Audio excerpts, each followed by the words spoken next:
കൊല്ലം സുധി മരിച്ചുപോയ കൊല്ലം സുധിച്ചേട്ടൻ്റെ വൈഫ് രേണുവായിട്ടുള്ളൊരു ഫോട്ടോഷൂട്ടായിരുന്നു.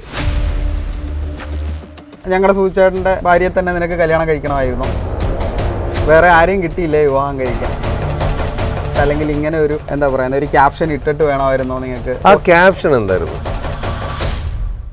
ഇത് നിങ്ങൾ അറിഞ്ഞിരുന്നില്ല ഇങ്ങനൊരു ക്യാപ്ഷനാണ് അല്ല, ഈ ക്യാപ്ഷനെ കുറിച്ച് എനിക്ക് സ്വാഭാവികമായിട്ട് എൻ്റെ അടുത്ത് പറഞ്ഞിരുന്നു. പക്ഷെ അവരെൻ്റെ അടുത്ത് ലാസ്റ്റ് പറഞ്ഞൊരു സാധനം എന്ന് വെച്ച് കഴിഞ്ഞാൽ ഈ ഒരു ലെവലിനേക്കാളും ഇത് കുറച്ചും കൂടെ പോളിഷ്ഡ് ആയിട്ടായിരിക്കും നമ്മൾ ചെയ്യുന്നതെന്ന് പറയുന്നത്. സുനിൽ നന്ദമാണ് അദ്ദേഹത്തിൻ്റെ പേര്. ഇദ്ദേഹം എഴുതിയിരിക്കുന്ന ക്യാപ്ഷൻ എന്ന് പറയുന്നത് രേണു സുധി ഇനി മുതൽ രേണു മനു. ഇതാണ് ശരിക്കും പറഞ്ഞു കഴിഞ്ഞാൽ ഭയങ്കരമായിട്ടൊരു പ്രശ്നം ഉണ്ടായത്. മെൻ്റലി നമ്മൾ ഭയങ്കര ഡിപ്രസ്ഡ് ആവും. നമ്മൾ മനസ്സിൽ പോലും ചിന്തിക്കാത്ത ഒരുപാട് കാര്യങ്ങൾ സോഷ്യൽ മീഡിയയിൽ പറയും. ഞാൻ കൺസൾട്ടൻറ്റ് സൈക്കോളജിസ്റ്റാണ്. എനിക്ക് തോന്നുന്നു ഞാൻ ആ ഒരു ഫീൽഡിൽ അല്ല വർക്ക് ചെയ്യുന്നതെങ്കിൽ ഞാൻ ഇപ്പോൾ സൂയിസൈഡ് ചെയ്തിട്ടുണ്ടായിരുന്നു. കാര്യം വാട്സാപ്പ് വഴി ഇംഗ്ലീഷ് പഠിക്കാൻ ഇംഗ്ലീഷ് കഫേ ഉള്ളപ്പോൾ ഇംഗ്ലീഷ് ഒരു വിഷയമേ അല്ല. English cafe presents you the perfect English. English cafe, we present you the perfect English. WhatsApp now 9633388575. നമസ്കാരം, welcome to Jango Space. It's me Srinath K Janardhanan. അപ്പോൾ ഇന്ന് നമ്മുടെ കൂടെയുള്ള അതിഥി ആരാന്ന് വെച്ച് കഴിഞ്ഞാൽ നമ്മുടെ സ്വന്തം ഡോക്ടർ മനു ഗോപിനാഥനാണ്. നമസ്കാരം. നമസ്കാരം. ഇപ്പോൾ ഈ കുറച്ച് നാളുകളായിട്ട് കുറച്ച് ഒരു ഫോട്ടോഷൂട്ടാണ് താങ്കളെ ഇങ്ങനെ ഭയങ്കര വൈറലാക്കിയതും വലിയ വലിയ ചർച്ചയിലേക്ക് എത്തിച്ചതും നിങ്ങൾക്കും പേഴ്സണലി ഗുണവും അതിനേക്കാൾ ഏറെ ദോഷവും ആയിക്കൊണ്ടിരിക്കുന്ന ഒരു സിറ്റുവേഷനിലേക്ക് പോയിക്കൊണ്ടിരിക്കും. ഇപ്പോൾ ശരിക്ക് നമ്മുടെ കൊല്ലം സുധി മരിച്ചുപോയ കൊല്ലം സുധിച്ചേട്ടൻ്റെ വൈഫ് രേണുവായിട്ടുള്ളൊരു ഫോട്ടോഷൂട്ടായിരുന്നു ഇപ്പോൾ ഈ ഒരു ചർച്ചയിലേക്ക് എത്തിച്ചത്. ശരിക്കും എന്താ സംഭവം? അത് പൊതുവേ പബ്ലിക്കിൻ്റെ ഒരു തെറ്റിദ്ധാരണ എന്ന് പറയുന്നത് ഞാൻ രേണുവിനെ അപ്രോച്ച് ചെയ്ത് ഇങ്ങനെ ഒരു ഫോട്ടോഷൂട്ട് എന്നുള്ളതാണ് പബ്ലിക് ധരിച്ചു വെച്ചിരിക്കുന്നത്. പബ്ലിക് വിചാരിച്ചേക്കണ കല്യാണം കഴിഞ്ഞു, പലരും അങ്ങനെ ആക്കിയത്. അതെ. ശരിക്കും സംഭവം എന്താണെന്ന് വെച്ചിട്ടുണ്ടെങ്കിൽ നമ്മൾ സിട്ര ബ്യൂട്ടി ക്ലിനിക് എന്ന് പറഞ്ഞിട്ട് ഇവിടെ ട്രിവാൻഡ്രത്ത് തന്നെയുള്ള ഒരു ബ്യൂട്ടി ക്ലിനിക്കിന് വേണ്ടി ചെയ്തൊരു അഡ്വർടൈസ്മെൻ്റ് ആണത്. അവരുടെ അഡ്വർടൈസ്മെൻ്റ് ആണ്. അപ്പോൾ ഇത് നമ്മൾ കൊല്ലം സുധിച്ചേട്ടൻ്റെ വൈഫ് രേണുവിനെ വെച്ചിട്ടല്ല പ്ലാൻ ചെയ്തത്. നമ്മൾ ആദ്യം പ്ലാൻ ചെയ്തത് സ്റ്റാർ മാജിക്കിൽ മുമ്പുണ്ടായിരുന്ന അനുമോൾ എന്ന് പറഞ്ഞിട്ടൊരാളല്ലേ, അനുവിനെ വെച്ചിട്ടാണ് ഈ പ്രോജക്റ്റ് പ്ലാൻ ചെയ്യുന്നത്. അനു തന്നെയാണ് ശരിക്കും ആ പ്രോജക്റ്റിൽ നിന്ന് മാറുന്നത്. ഈ റീസൺ തന്നെ പറഞ്ഞിട്ട് അനു മാറുന്നത് ഈ വെഡിങ് ഫോട്ടോഷൂട്ട് പോലെ. അതെ. അപ്പം കല്യാണം എന്നുള്ള രീതിയിൽ വരും. അപ്പോൾ വരുമ്പോഴത്തേക്കും സ്വാഭാവികമായിട്ടും കാരണം ആ കുട്ടി അതിന് മുമ്പ് അതുപോലെ ഒരു ഷൂട്ട് ചെയ്തിരുന്നു. അപ്പോൾ ആ ഷൂട്ട് ചെയ്തിരുന്നതിൻ്റെ പേരിൽ അനുവിൻ്റെ വിവാഹമായി എന്ന് പറഞ്ഞ് സോഷ്യൽ മീഡിയയിൽ ഭയങ്കര ഇഷ്യൂസൊക്കെ വരും. ആ കുട്ടി ലൈവിൽ വന്നിട്ട് അത് ക്ലിയർ ചെയ്യുകയൊക്കെ ചെയ്തു എന്ന് എൻ്റെ അടുത്ത് പറഞ്ഞു. അപ്പം എത്ര ക്ലാരിഫിക്കേഷൻ കൊടുത്താലും ഇങ്ങനെയുള്ള സാധനങ്ങൾ പബ്ലിക്കിൽ ക്ലാരിറ്റി വരാൻ വലിയ പാടാണ്. അപ്പോൾ അതുകൊണ്ട് ഞാൻ ഈ വർക്ക് ചെയ്യുന്നില്ല ചേട്ടാന്ന് വളരെ സ്നേഹത്തോടെ തന്നെ നമ്മുടെ ആ ഡിസ്കഷനിൽ തന്നെ ആ കുട്ടി പറഞ്ഞു. അതിനുശേഷം ആ കുട്ടി എന്നെ സജസ്റ്റ് ചെയ്തു, അവിടെ എന്താണ് സ്റ്റാർ മാജിക്കിൽ തന്നെയുള്ള ശ്രീവിദ്യ എന്നൊക്കെ പറഞ്ഞ കുട്ടികൾ അവർക്ക് ആർക്കെങ്കിലും താല്പര്യം ഉണ്ടോ എന്ന് ഞാൻ ചോദിച്ചു നോക്കട്ടെ, താല്പര്യം ഉണ്ടെങ്കിൽ പറയാമെന്ന്. അപ്പം ഞാൻ ആ കുട്ടിയോട് പറഞ്ഞ കാര്യം ഇത് അനുവിനെ വെച്ചിട്ടാണ് ഞാൻ പ്ലാൻ ചെയ്തത്. അനു വൺസ് ഇല്ലെങ്കിൽ വേണ്ട, ഇനി വേറെ ആ ഒരു ആർട്ടിസ്റ്റ് വരുന്നത് വരെ ഞാൻ വെയിറ്റ് ചെയ്യാൻ റെഡിയാണ്. കാരണം ഞാൻ എല്ലാ ദിവസവും ഒരു പ്രോജക്റ്റ് എന്ന് പറഞ്ഞ് ചെയ്യുന്ന ആളല്ല, വർഷത്തിലൊരു പ്രോജക്റ്റ് അങ്ങനെ ചെയ്യാം. അപ്പോൾ അങ്ങനെ ഇരുന്നപ്പോഴാണ് ശരിക്കും പറഞ്ഞു കഴിഞ്ഞാൽ ഇത് ഇങ്ങനെ എന്താ പറയുക, ഇനി ആരെ വാട്ട് ഈസ് നെക്സ്റ്റ് എന്നുള്ള ഒരു ഓപ്ഷൻ അങ്ങനെ വരുമ്പോഴാണ് ഇത് രേണുവിലേക്ക് വരുന്നത്. കാരണം രേണു സോഷ്യൽ മീഡിയയിൽ കുറച്ച് ശ്രദ്ധിക്കപ്പെട്ട് നിൽക്കുന്ന ഒരു സമയമാണ്. അങ്ങനെ രേണുവിനോട് അത് ചോദിക്കുമ്പോൾ രേണു റെഡിയായിരുന്നു ചെയ്യാൻ. വൺസ് രേണു റെഡി ആയതുകൊണ്ട് തന്നെ നമ്മൾ പിന്നെ വേറൊരാളിലേക്ക് പോയില്ല, രേണുവിനെ വെച്ച് ചെയ്തു. ഇതാണ് സംഭവം. ഓക്കെ, ഞാൻ ചോദിക്കട്ടെ, അപ്പോൾ ഇങ്ങനെ ഒരു ആഡ് ചെയ്യുമ്പോൾ ഇപ്പോൾ അനു ഓൾറെഡി പറഞ്ഞു ചിലപ്പോൾ ഒരു തെറ്റിദ്ധാരണയ്ക്ക് സാധ്യതയുണ്ട്. അപ്പോൾ ഇപ്പോൾ രേണുവിനെ വെച്ച് നമ്മൾ ചെയ്യുമ്പോഴും ഈ സെയിം ഇഷ്യൂ അവിടെ ഉണ്ടാവാൻ സാധ്യത നമുക്ക് ഓൾറെഡി ഒരു ബോധ്യം ഉണ്ടായിരുന്നില്ലേ? അതെ, ഉറപ്പായിട്ടുണ്ട്. ഓക്കെ, അത് രേണുവിനോട് സംസാരിച്ചിരുന്നു? രേണുവിനോട് അത് സംസാരിച്ചിരുന്നു, ആ ടീമും ഫുള്ള് സംസാരിച്ചിരുന്നു. ആഡ്വേൾഡ് എന്ന് പറഞ്ഞിട്ട് ഒരു ടീമാണ് അത് ചെയ്തത്. അപ്പം നമ്മൾ ഡിസ്കഷൻ തുടക്കം തൊട്ടേ ഉണ്ടല്ലോ. അപ്പോൾ ശ്രദ്ധിക്കപ്പെടുന്ന ഒരാൾ അതിലേക്ക് വരുമ്പം, എസ്പെഷ്യലി രേണുവിനെ പോലെയുള്ള ഒരാൾ അതിലേക്ക് വരുമ്പോൾ സ്വാഭാവികമായിട്ടും ഇങ്ങനെ ചില കൺഫ്യൂഷൻസ് ഉണ്ടാവും എന്ന് രേണുവിനും അത് അറിയായിരുന്നു. മീൻസ് ഞങ്ങൾ സംസാരിച്ചിരുന്നു. അപ്പോൾ ഇതിപ്പോൾ ഒന്ന് ഓർത്തു കഴിഞ്ഞാൽ ഇപ്പോൾ അഡ്വർടൈസ്മെൻറ്റ് കമ്പനി ആയിക്കോട്ടെ ആരായിക്കോട്ടെ, ചിലപ്പോൾ അവരുടെ ഒരു അവരുടെ ഒരു പ്ലാൻ ആയിരിക്കാം, സംഭവം വൈറലായി, സംഭവം എല്ലായിടത്തും എത്തി, ലോകം മൊത്തം എന്താ പറയുക, എവിടെയൊക്കെ മലയാളികളുണ്ടോ അവിടെയൊക്കെ ഇതൊരു ചർച്ചയായി. കാരണം സുധിച്ചേട്ടനെ എല്ലാവർക്കും അറിയാവുന്നതുകൊണ്ടും രേണു പെട്ടെന്നൊരു കല്യാണത്തിലേക്ക് എത്തിയോ എന്നൊരു ഡൗട്ട് അപ്പോൾ എല്ലാവരും ഒന്ന് ശ്രദ്ധിച്ചിട്ടുണ്ട്. അവിടെ അപ്പോൾ ഇത്രയും ഇതിലേക്ക് എത്തുമ്പോൾ എവിടെയെങ്കിലും നിങ്ങളായിട്ട് ഒരു പോസ്റ്റ് ഇട്ടിട്ടുണ്ടോ, ഞങ്ങളുടെ കല്യാണം കഴിഞ്ഞതല്ല, ഇതൊരു അഡ്വർടൈസ്മെന്റ് ആണെന്നുള്ള രീതിയിലൊരു പ്രചരണം നമ്മുടെ ഭാഗത്തുനിന്ന് ചെയ്തിട്ടുണ്ടോ?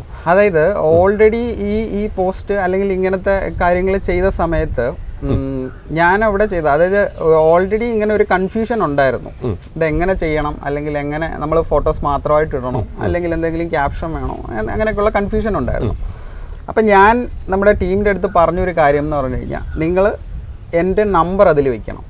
അതായത് എന്ത് സാധനം ചെയ്തതെന്ന് പറഞ്ഞാലും ഞാൻ എൻ്റെ നമ്പർ പ്രൊവൈഡ് ചെയ്യാൻ ഞാൻ റെഡിയാണ്. ആർക്കെന്ത് വൺസ് ഞാൻ അവിടെ നമ്പർ വെക്കുന്ന എന്താണ് ഉദ്ദേശം, ആർക്ക് എന്ത് ക്ലാരിഫിക്കേഷൻ വേണമെങ്കിലും എന്നെ റീച്ച് ചെയ്യാൻ പറ്റുന്ന ഒരു ഈസി മെത്തേഡെന്നേ ഞാൻ കണ്ടുള്ളൂ. അപ്പം അവർക്ക് ആ നമ്പർ എടുക്കുക, വിളിച്ച് ക്ലാരിഫൈ ചെയ്യാം, ഇത് ഫോട്ടോഷൂട്ടാണോ അല്ലെങ്കിൽ അഡ്വർടൈസ്മെൻ്റ് ആണോ, യഥാർത്ഥ വിവാഹമാണോ, എന്താണെന്നുള്ളത് അവർക്ക് ക്ലാരിഫൈ ചെയ്യാം.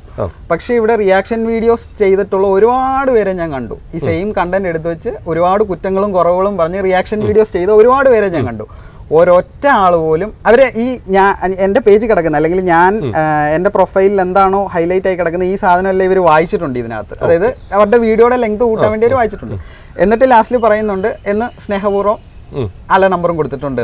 പക്ഷേ ഈ നമ്പറിൽ ഒന്ന് വിളിച്ച് ക്ലാരിഫിക്കേഷൻ എടുക്കാൻ ഒരാൾ പോലും തയ്യാറായില്ല. അപ്പോൾ ഇവർക്കും വേണ്ടത് നമ്മളെന്താണോ ഇപ്പോൾ പ്രസൻ്റ്ലി ആയിക്കൊണ്ടിരിക്കുന്നത് അല്ലെങ്കിൽ ഉള്ളത്, ആ ഒരു അവസ്ഥയെ ചൂഷണം ചെയ്യുക. ഇപ്പം ഞാൻ ചൂഷണം ചെയ്തു എന്നാണ് പറയുന്നതെങ്കിൽ ഇവരും ഇത് തന്നെയല്ലേ ചെയ്തുകൊണ്ടിരിക്കുന്നത്. ഓക്കെ ഓക്കെ ഇപ്പോൾ ഇതിന് ശേഷം ലൈഫിൽ വന്ന മാറ്റങ്ങൾ എന്തൊക്കെയായിരുന്നു, പ്രോബ്ലങ്ങൾ ഇപ്പോൾ നേരിട്ടുകൊണ്ടിരിക്കുന്നത്? ഇപ്പോൾ പ്രോബ്ലങ്ങൾ നേരിട്ടുകൊണ്ടിരിക്കുന്നതെന്ന് പറഞ്ഞു കഴിഞ്ഞാൽ, ഒന്ന് മെൻ്റലി നമ്മൾ ഭയങ്കര ഡിപ്രസ്ഡ് ആവും. കാരണം നമ്മൾ മനസ്സിൽ പോലും ചിന്തിക്കാത്ത ഒരുപാട് കാര്യങ്ങൾ സോഷ്യൽ മീഡിയയിൽ പറയും. അതായത് വളരെ നല്ല കമൻസും അതേപോലെ തന്നെ വളരെ മോശം കമൻസും വരും. വളരെ നല്ല കമൻസ് നമ്മൾ വായിക്കുമ്പോൾ സ്വാഭാവികമായിട്ടും നമുക്ക് സന്തോഷമായിരിക്കും. പക്ഷേ നല്ല കമൻസ് എന്താ വന്നേക്കുന്നത്? നല്ല കമൻസ് എന്ന് പറഞ്ഞു കഴിഞ്ഞാൽ എന്താ പറയുന്നത്, ഇതുപോലുള്ള വർക്കുകൾ ഇനി നിങ്ങളുടെ ഭാഗത്തുനിന്ന് പ്രതീക്ഷിക്കുന്നു, നിങ്ങൾ വീണ്ടും ഉയരങ്ങളിലേക്ക് എത്തട്ടെ, നിങ്ങളുടെ ആഗ്രഹങ്ങളൊക്കെ സാധിക്കട്ടെ എന്നൊക്കെയുള്ള അങ്ങനത്തെ നല്ല കമൻസ്. മോശം കമൻസിൽ എന്ന് പറഞ്ഞു കഴിഞ്ഞാൽ, ഞങ്ങളുടെ സൂചിച്ചേട്ടൻ്റെ ഭാര്യയെ തന്നെ നിനക്ക് കല്യാണം കഴിക്കണമായിരുന്നോ, അല്ലെങ്കിൽ വേറെ ആരെയും കിട്ടിയില്ലേ വിവാഹം കഴിക്കാൻ, പിന്നെ ഇങ്ങനെ ഒരു സംഭവം ചെയ്തിട്ട് അല്ലെങ്കിൽ ഇങ്ങനെ ഒരു എന്താ പറയുന്നത് ഒരു ക്യാപ്ഷൻ ഇട്ടിട്ട് വേണമായിരുന്നോ നിങ്ങൾക്ക്. അത് ക്യാപ്ഷൻ എന്തായിരുന്നു? ആ ക്യാപ്ഷൻ എന്ന് പറയുന്നത് എന്താ പറയുക, ശരിക്കും ആ ക്യാപ്ഷൻ ആരാ ഇട്ടത്? വിഷ്ണു എന്ന് പറഞ്ഞിട്ടൊരു പയ്യനാണ് ശരിക്കും ആ ക്യാപ്ഷൻ. നിങ്ങൾ അറിഞ്ഞിരുന്നില്ല ഇങ്ങനെ ഒരു ക്യാപ്ഷൻ? അല്ല, ഈ ക്യാപ്ഷനെ കുറിച്ച് എനിക്ക് നമ്മളോട് ഡിസ്കസ് ചെയ്യുമ്പോൾ പറയുമല്ലോ, സ്വാഭാവികമായിട്ടും എൻ്റെ അടുത്ത് പറഞ്ഞിരുന്നു, എനിക്ക് ഈ ക്യാപ്ഷനെ കുറിച്ച് അറിയുകയും ചെയ്യായിരുന്നു. പക്ഷെ അവരെൻ്റെ അടുത്ത് ലാസ്റ്റ് പറഞ്ഞൊരു സാധനം എന്ന് വെച്ച് കഴിഞ്ഞാൽ, ഈ ഒരു ലെവലിനേക്കാളും ഇത് കുറച്ചും കൂടെ പോളിഷ്ഡ് ആയിട്ടായിരിക്കും നമ്മൾ ചെയ്യുന്നതെന്ന് പറയുന്നത്. അതായത് ഇതേപോലെ ആയിരിക്കില്ല, കുറച്ചും കൂടി മാറ്റങ്ങൾ ഇതിൽ വരുത്താൻ സാധ്യതയുണ്ടെന്ന് പറഞ്ഞു. മാറ്റങ്ങൾ ഇങ്ങനെ ആയിരുന്നില്ല, കുറച്ചും കൂടെ വേറൊരു ലെവലിലായിരുന്നു ഈ ക്യാപ്ഷൻ. അതായത് നമ്മൾ കേട്ട് കഴിഞ്ഞാൽ പെട്ടെന്ന് നമുക്ക് ദേഷ്യം വരുന്ന ലെവലിലുള്ള ഒരു സാധനമായിരുന്നു. അപ്പോൾ ഞാനിങ്ങനെ പറഞ്ഞു, അത് ഒട്ടും ശരിയാവത്തില്ല. കാരണം നമുക്കിപ്പോൾ ഇങ്ങനെ ഒരു സാധനം ചെയ്തു എന്ന് പറഞ്ഞിട്ട് പബ്ലിക്കിനെ കൊണ്ട് മൊത്തം നെഗറ്റീവ് പറയിക്കുക എന്നുള്ളതല്ലല്ലോ. സ്വാഭാവികമായിട്ടും നമുക്ക് റീച്ച് ചെയ്യണം. ഈ വേറൊരു കാര്യം കൂടെ പറഞ്ഞാൽ, ഈ ക്യാപ്ഷൻ മാത്രമല്ല, ഞാനിപ്പം ഇങ്ങനെ ഒരു അഡ്വർടൈസ്മെൻറ്റിൽ ചെയ്യുന്ന സമയത്ത് സ്വാഭാവികമായിട്ടും ഇനി ഒരു ക്യാപ്ഷൻ വിത്തൗട്ട് ക്യാപ്ഷൻ ആണെങ്കിൽ, നോ ക്യാപ്ഷൻ എന്നും പറഞ്ഞ് എഴുതി ഇട്ടിരുന്നാൽ പോലും ഈ കണ്ടന്റ് ശ്രദ്ധിക്കപ്പെടും, വൈറലാവുന്ന 100% ഷുവറാണ്. പക്ഷേ ഇങ്ങനെ ഒരു ക്യാപ്ഷൻ വന്നതുകൊണ്ട് എനിക്ക് തോന്നുന്നു അതിന്റെ ഒരു ഡെപ്ത് കുറച്ചും കൂടെ കൂട്ടി, അത്രേ ഉള്ളൂ. അല്ലാതെ ഒന്ന് ഓർത്തു കഴിഞ്ഞാൽ, ഇപ്പൊ ഈ റീച്ചിൽ ഹാപ്പിയാണോ അല്ലെങ്കിൽ വിഷമമാണോ? ഈ റീച്ചിൽ സത്യം പറഞ്ഞു കഴിഞ്ഞാൽ രണ്ടും ഉണ്ട്. എന്ന് പറഞ്ഞു കഴിഞ്ഞാൽ, നമ്മൾ ചെയ്ത ഒരു പ്രോജക്റ്റ് സക്സസ് ആവുക എന്ന് പറഞ്ഞത് ഏതൊരു ആർട്ടിസ്റ്റ്, ഇപ്പോൾ താങ്കൾ ഒരു ഇൻ്റർവ്യൂ എടുക്കുന്നു, 2 പേരെ കണ്ടിട്ടുള്ളൂ എന്ന് പറഞ്ഞു കഴിഞ്ഞാൽ താങ്കളെ സംബന്ധിച്ചിടത്തോളം ഭയങ്കര വിഷമമല്ല.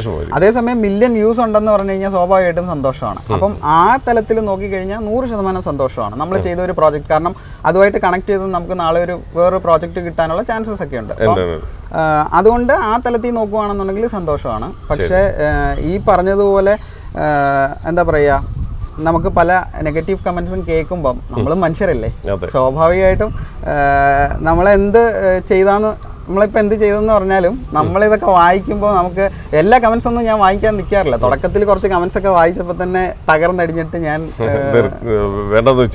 കമൻസ് വായിക്കുന്ന പരിപാടി ഞാൻ നിർത്തി. പക്ഷേ ഫ്രണ്ട്സ് ഷെയർ ചെയ്ത് തരും, ഇങ്ങനെയുള്ള ഭയങ്കരമായിട്ട് ആൾക്കാർ ചീത്ത ആയിട്ടുള്ള കമന്റ്സ്, അല്ലെങ്കിൽ അവർ നമുക്ക് ഭയങ്കര ഒരു ഇറിറ്റേറ്റഡ് ആവുന്ന രീതിയിലുള്ള കമന്റ്സ് ഇവർ സ്ക്രീൻഷോട്ട് എടുത്തിട്ടൊക്കെ അയച്ചു തരും. അപ്പോൾ അത് അയച്ചു തരുമ്പോൾ വായിച്ചിട്ട് ഭയങ്കരമായിട്ട് ബുദ്ധിമുട്ടിയിട്ടുണ്ട്. എനിക്ക് തോന്നുന്നു ഇപ്പോൾ സുധിച്ചേട്ടൻ്റെ വൈഫ് ഇനിയിപ്പോൾ വേറൊരു വിവാഹത്തിന് തയ്യാറെടുക്കണമെങ്കിൽ അത് ഓരോരുത്തർ പേഴ്സണൽ ഇഷ്ടമാണ്. ഇനി അതിനൊരാൾ പോയി ഞങ്ങളുടെ സുധിച്ചേട്ടൻ്റെ ഭാര്യനെ കല്യാണം കഴിക്കേണ്ട ആവശ്യമുണ്ടോ, അങ്ങനെ ചീത്ത പറയേണ്ട ആവശ്യങ്ങൾ എന്തിനാന്ന് എനിക്കറിയില്ല. ഇപ്പോൾ അതൊരു റിയൽ ആയിട്ടുള്ള ഒരു കല്യാണം ഫോട്ടോഷൂട്ട് ആണെങ്കിലും എനിക്കറിയില്ല അതിനെന്തിനാണ് ആൾക്കാർ ഇത്ര അധികം ചീത്ത വിളിക്കണതെന്ന്. പക്ഷെ എനിക്ക് തോന്നുന്നത് ആ തെറ്റിദ്ധാരണയിലാണ് ആൾക്കാർ കയറി പിടിച്ചതെന്ന് തോന്നുന്നുണ്ട്. ഇത് കല്യാണം കഴിച്ചിട്ടുമില്ല, അന്ന് കല്യാണം കഴിച്ചതായിട്ട് തെറ്റിദ്ധരിപ്പിക്കുന്ന രീതിയിലുള്ള ക്യാപ്ഷൻസ് ആളുകളിലേക്ക്. അവിടെയാണ് വേറൊരു പ്രശ്നം കിടക്കുന്നത്. ഇപ്പം ഫസ്റ്റ് ഇപ്പം നമ്മൾ ഇട്ട ആ ഒരു പോസ്റ്റിൽ അത്ര വലിയ പ്രശ്നം ഉണ്ടായിരുന്നില്ല. തുപ്പിക്കാരൻ എന്ന് പറഞ്ഞിട്ടൊരു ഇൻസ്റ്റഗ്രാം ഐ ഡിന്ന് എനിക്കൊരു റിക്വസ്റ്റ് വരുന്നു. അതായത് ചേട്ടാ ഞാനൊരു കൊളാബ് ചെയ്തിട്ടുണ്ട്, ഒന്ന് ആക്സെപ്റ്റ് ചെയ്യണേന്ന് പറഞ്ഞിട്ട് റിക്വസ്റ്റ് വന്നത്. മീൻസ് ഒരു മെസ്സേജും കൂടെയാണ്. അപ്പോൾ മെസ്സേജ് റിക്വസ്റ്റ് ഞാൻ അക്സെപ്റ്റ് ചെയ്തു. അത് കഴിഞ്ഞിട്ട് സംഭവം ഞാൻ കണ്ടു. നമ്മുടെ ഫോട്ടോസ്, നമ്മൾ ഈ ക്യാപ്ഷൻ എല്ലാം ഒന്നും ആ സമയത്തെ മാനസികാവസ്ഥ അറിയാമല്ലോ. കുറേ ഫോൺ കോൾസ് വരുന്നു, പല വഴിക്കായിട്ട് തെറി വിളിക്കുന്നു, കുറച്ച് പേര് കൊള്ളാൻ നന്നായിട്ടുണ്ട് എന്ന് പറയുന്നു. അപ്പോൾ ഇതിൻ്റെ ഇടയിൽ വരുമ്പോൾ നമ്മളിതൊന്നും അങ്ങോട്ട് വായിച്ച് നോക്കി നമുക്ക് പറ്റിയെന്ന് വരില്ല.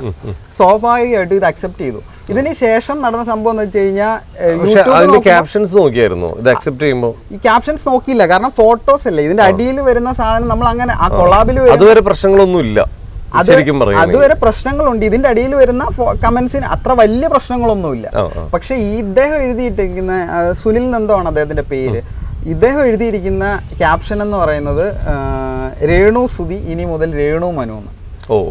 ഇതാണ് ശരിക്കും പറഞ്ഞു കഴിഞ്ഞാൽ ഭയങ്കരമായിട്ടൊരു പ്രശ്നം ഉണ്ടായത്. അതായത് ഇത് ഫിക്സ് ചെയ്ത ആൾക്കാർ ഇത് ഒറിജിനൽ കല്യാണം കഴിഞ്ഞു എന്ന് വിചാരിക്കുന്നു. അപ്പം പല ഈ റിയാക്ഷൻ വീഡിയോസ് ചെയ്യുന്ന ആളുകൾ വന്നിരുന്ന അവരുടെ വീഡിയോസ് ഇങ്ങനെ ഷെയർ ചെയ്ത് തരുമല്ലോ. ഞാൻ പറഞ്ഞില്ല, അപ്പം ഞാൻ പേഴ്സണലി കാണുന്നത് കൊണ്ട് എനിക്ക് ഷെയർ ചെയ്ത് കിട്ടിയത് കൊണ്ട്. അപ്പം അതിൽ നോക്കുമ്പോൾ ഇവർ പറയുന്നുണ്ട് എന്നെ ഭയങ്കരമായിട്ട് മോശമായിട്ട്, ഞാൻ എന്തർത്ഥത്തിലാണ് രേണു സുധി ഇനി മുതൽ രേണു മനു എന്ന് എഴുതി. അപ്പം ഞാൻ നമ്മുടെ ടീമിൻ്റെ അടുത്ത് ഡിസ്കഷൻ ഉണ്ടല്ലോ, അപ്പോൾ അവരുടെ അടുത്ത് പറയും ഞാൻ മനസ്സിൽ പോലും ചിന്തിക്കാത്ത കാര്യങ്ങളൊക്കെയാണ് ഇവർ പറയുന്നത്, ഞാൻ എവിടെയാണ് ഇങ്ങനെ ഒരു കണ്ടന്റ് എഴുതിയെന്നൊക്കെ പറഞ്ഞിട്ട്. പക്ഷെ അപ്പോഴാണ് നമ്മൾ കുറച്ചും കൂടെ നോക്കുമല്ലോ ഇങ്ങനെ പറയുന്ന സാധനം.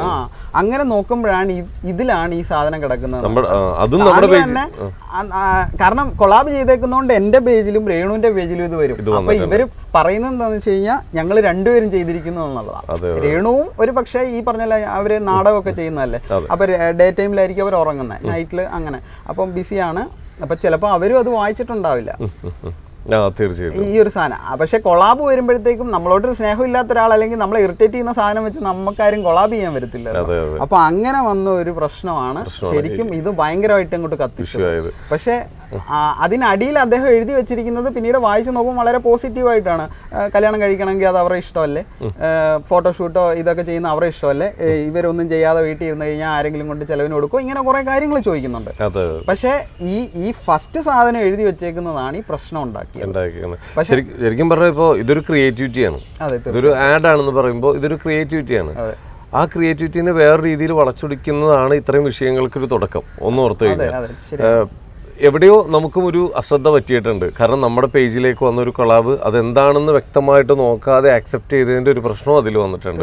ചിലപ്പോൾ അതുകൊണ്ടായിരിക്കും ആളുകൾ ഈ പറയുന്ന തെറ്റിദ്ധാരണയിൽ കയറി പിടിച്ച് ഈ ചീത്ത വിളിക്കുന്നത്. കാരണം സ്വന്തം ഒരു പേജിൽ ഈ ഒരു സാധനം പോസ്റ്റായിട്ടാണ് അവർ കാണുന്നത്. നമ്മളതൊരു കൊളാബ് ആക്സെപ്റ്റ് ചെയ്തതാണ്, നമ്മളത് ക്യാപ്ഷൻ വായിച്ചിട്ടില്ലെന്ന് നമ്മൾ ഓരോരുത്തരോടും നമുക്കത് പറയാൻ പറ്റില്ല. പറയുകയാണെങ്കിൽ പിന്നെ അത് സോഷ്യൽ മീഡിയ പ്ലാറ്റ്ഫോമിൽ കൂടി നമ്മളത് പറയണം.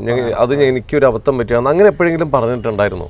ഇല്ല, ശരിക്കും പറഞ്ഞാൽ കുറേ ആളുകൾ അങ്ങനെയും പറയുന്നുണ്ട്. അതായത് അതിൽ പറഞ്ഞിരിക്കുന്ന ഒരു സാധനമുണ്ട്, ഇനിയും തുടർന്നുള്ള നിങ്ങളുടെ ഡൗട്ട്സിൻ്റെ ക്ലാരിഫിക്കേഷൻസ് തുടർന്ന് വരുന്ന ഇൻ്റർവ്യൂസ് കണ്ടാൽ മതി, നിങ്ങൾക്ക് ക്ലാരിറ്റി കിട്ടും. അത് നമ്മൾ ഉദ്ദേശിച്ചത് ശരിക്കും പറഞ്ഞു കഴിഞ്ഞാൽ ഇനിയും ഇതെന്താണെന്ന് നിങ്ങൾക്ക് കുറേ ഡൗട്ട്സ്, ചിലപ്പം കല്യാണമാണോ അല്ലെങ്കിൽ ഫോട്ടോഷൂട്ടാണോ അല്ലെങ്കിൽ എന്തെങ്കിലും ഷോർട്ട് ഫിലിമോ അങ്ങനെയൊക്കെ ചോദിച്ചവരുണ്ട്, സീരിയലോ സിനിമയോ അങ്ങനെ എന്തെങ്കിലും. അപ്പം ഇതെന്താണെന്നുള്ളത് ഞങ്ങൾ പറയാം എന്നുള്ളതാണ് അവിടെ മീൻ ചെയ്തത്. പക്ഷെ ഇവർ പറയുന്നത് എന്താണെന്ന് വെച്ചിട്ടുണ്ടെങ്കിൽ നേരത്തെ കൂട്ടി ഇന്റർവ്യൂ എടുത്തു വെച്ചിട്ട്, അതായത് സാധനം റിലീസ് ആവുന്നതിന് മുമ്പേ നമ്മൾ ഇന്റർവ്യൂ കൊടുത്തിട്ട് എൻ്റെ എന്താ പറയുന്നത് ഇന്റർവ്യൂസ് അല്ലെങ്കിൽ ഈ പറഞ്ഞ പോലെ ഒരു സാധനം ഇതുവരെ എങ്ങും ഞാൻ കൊടുത്തില്ല. പല ആളുകളും വിളിച്ചു ചോദിച്ചപ്പോൾ ഞാൻ പറഞ്ഞില്ലേ, മെന്റലി ഞാൻ ഇന്റർവ്യൂ കൊടുക്കാൻ ഞാൻ ഒട്ടും പ്രിപ്പയർ. ഇപ്പൊ പോലും ഞാൻ ഇന്നത്തെ ഈ ഒരു തിരക്കും എല്ലാം കേട്ട് നല്ല ബിസി. എനിക്ക് ശരിക്കും പറഞ്ഞാൽ ഇന്റർവ്യൂവിന് വരണോ എന്നുള്ളൊരു കൺഫ്യൂഷൻ ഉണ്ടായിരുന്നു. റീസൺ എന്താണെന്ന് വെച്ച് കഴിഞ്ഞാൽ ഇവർ ഈ പറഞ്ഞിരിക്കുന്ന സാധനം എല്ലാം കൂടെ കേട്ട് കഴിയുമ്പോഴത്തേക്കും നമുക്ക് അതിൽ നിന്ന് ഓവർകം ആയി വരാൻ കുറച്ച് ടൈം എടുക്കും. അപ്പം നിരന്തരം ഒരു ചീത്തവിളി കേൾക്കണ ആരായാലും തകർന്നു പോകും. അതെ അതിന്റെ അടിയിൽ വരുമ്പോൾ അതെങ്ങനെയാണ്?